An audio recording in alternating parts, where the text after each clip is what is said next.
Bogus जन्मदाखला प्रकरण आणि या प्रकरणी किरीट सोमय्या नांदेडमध्ये स्थानिक नेत्यांचा समावेश असल्याचा किरीट सोमय्यांचा आरोप आहे। अर्धापूर तालुक्यामध्ये ग्रामीण रुग्णालय आणि पोलीस ठाण्याला भेट दिली आहे। अर्धापूर रुग्णालयातून जवळपास 82 बनावट जन्मदाखले समोर येत आहेत।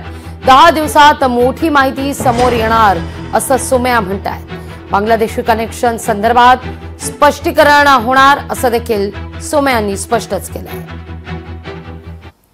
पोलिसांनी हा विषय खूप गांभीर्याने घेतला आहे।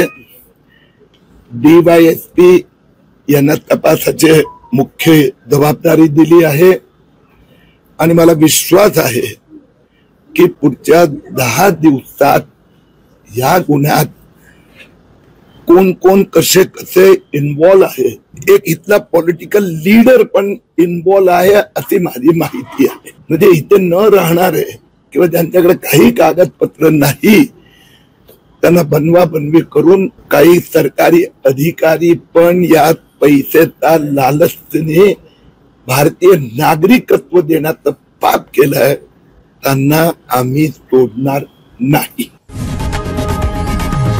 लोकशाही मराठी ऐका, पहा, जागरूक रहा।